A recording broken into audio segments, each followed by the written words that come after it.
When we last left you, we had just finished the Rimrocker Trail, a 160-mile route from Montrose, Colorado to Moab, Utah. It took us through some remote parts of the country that we had never seen before and otherwise probably would have missed without it. If you happen to miss that episode, we'll link it in the description of this video below. We highly recommend you check it out. It's awesome. Now we've arrived in Moab, where we're planning to explore the Needles district of Canyonlands.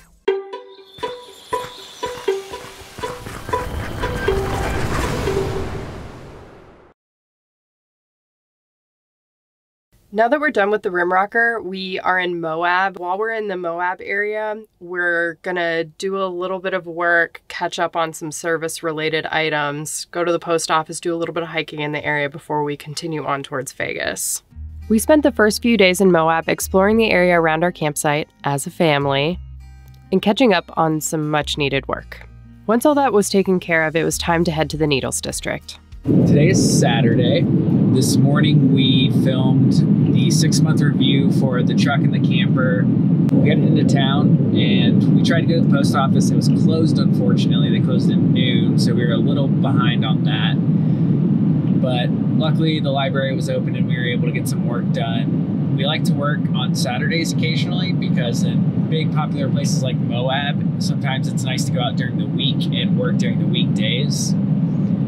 But after the library, we made our way to a grocery store and filled up on gas just to fill up our supplies. And now we're just heading south to the Needles part of Canyonlands, which is an area we've never been to before. And we're super excited to check it out for the next few days. We made it to camp after dark and the area was absolutely packed. So we pushed down the road to find any sort of empty spot and finally found one just moments before we lost our composure. It wasn't the greatest spot ever, but it was quiet and made for a great launching point into the Needles. Our objective for the day was to hike to Druid Arch, and that's exactly what we did.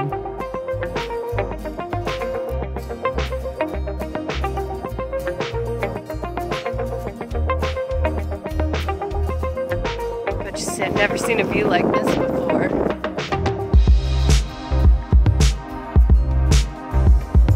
That's my husband, y'all.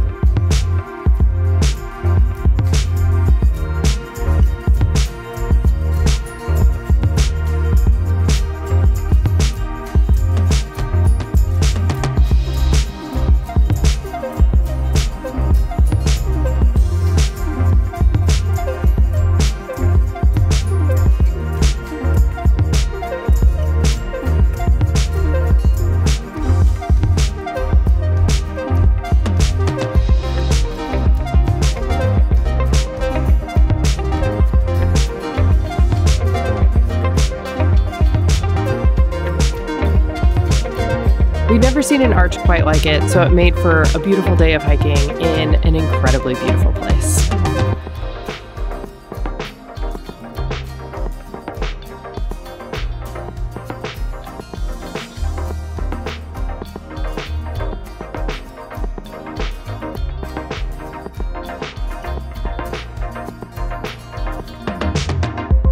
After coming out of the Needles last night, we decided that we were going to try to catch sunset at the Colorado River Overlook, which is a 7-mile one-way 4x4 road that leaves from the visitor center. It was listed as moderate, and I think that we learned what the definition of moderate is yesterday. It was by far the hardest 4x4 road that we have ever done, especially in our new rig, Roxanne. So it was pretty interesting to see what she was capable of. We made it to the last mile of the trail, and then we came to an obstacle that we just didn't feel comfortable attempting alone. And it was extremely steep, slick rock. There was lots of steps of it, and it just felt like an unnecessary risk to attempt it alone. Thus far on the trail, Roxanne had absolutely proved herself to be capable enough, and I proved myself to be a capable enough driver, but it just didn't feel worth it. And then to have to do it all again in reverse in the dark just seemed unnecessarily risky. So we decided to turn around and head out before the sun went down.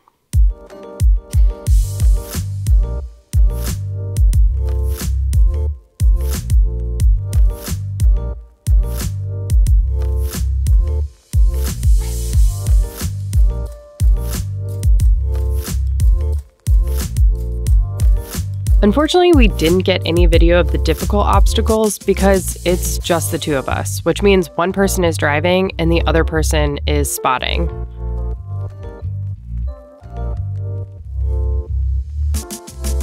For the sake of reference, we did find an image at the spot that we decided to turn around. It's linked in the description below. You should check it out. It's insane. But we still believe, deep down in our hearts, that Roxanne could have made it up anyways. As much as we believe Roxy could have absolutely tackled this obstacle, at the end of the day, this truck is our house and everything we own is inside of it. So it'd be great to keep it in one piece. On the way back, the roughness of the road got to some of us more than others.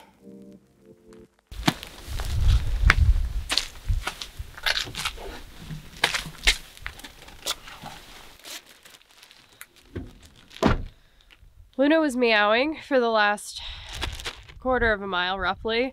Sometimes she does that when the road gets bumpy. Hey now. And so all of a sudden, Owen was like, it smells like dookie in here.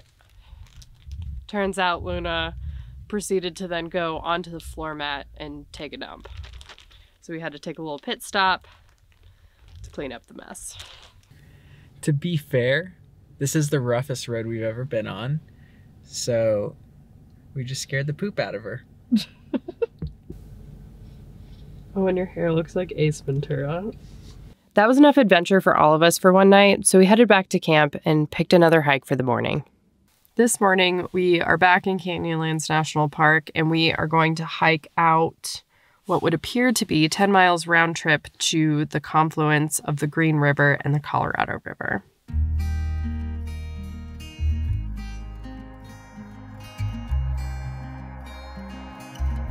The hike was nice and easy, but covered some pretty good distance getting out to the confluence of the Green and Colorado rivers.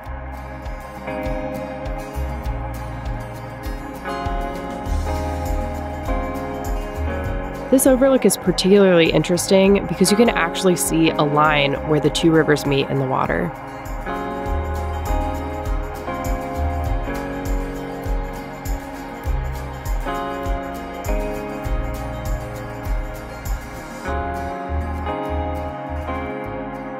We just wrapped up all our activities in the Needles part of Canyonlands. We just did a hike today and went and saw some ruins. And now we are headed out to Newspaper Rock on our way to the Needles Overlook, where we will be spending the night. Newspaper Rock has been on our list for a very long time. It's an incredible amount of petroglyphs concentrated all together on a single rock face. After standing in awe for a while, we started making our way to the Needles Overlook. We walked around the overlook for a little while and made a plan to revisit for sunrise the following morning. Then we set off for camp. Welcome to Fancy Feast. This is a little tradition Owen and I started our first year on the road, actually. We had just been to a winery, got a nice bottle of wine, had a beautiful view. So we decided to dub those evenings Fancy Feast, and instead of eating normal dinner like adults, instead we have a bottle of wine and a bunch of charcuterie. So today we have garlic jalapeno hummus, and we have this garlic dip, olives, a fig salami, some goat cheese, a truffle cheese, and some salmon and a nice bottle of wine.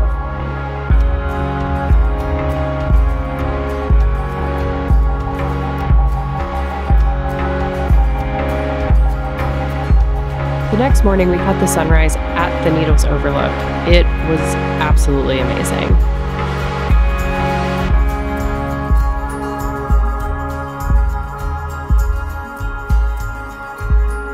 After breakfast, we made our way back to Moab to take care of some errands and a resupply. Thank you guys so much for your orders. Been spending the morning packing a bunch. And when I send them out, I like to send a love note along with them. So, little love with every package. While we were at the post office dropping orders, we picked up a package from my mom. And just to clarify, pretty much all of our mail goes to her. She condenses it and sends it to us when we're gonna be somewhere we can pick it up. And in this package, we got a calendar, a van life calendar, of which we are featured in, and it's huge. We got a package of emergency because my mom claims that every time she talks to me on the phone, I have the sniffles. It's just because it's cold outside. We also got a new batch of Bound for Nowhere stickers, and it came with the sticker company's hot sauce. She also sent a bunch of postcards from Egypt. I send postcards out with every order. It's getting low. This amazing poop deck sign from our friends Mike and Beth. Thanks, Mike and Beth. I think that we all know where this is gonna go. It's gonna go over the opening of Luna's litter box. Amazing, right? They know us. And then, last but not least, oh, actually not last, 3 cans of Spam and a jacket for Luna, of which is way too small for her.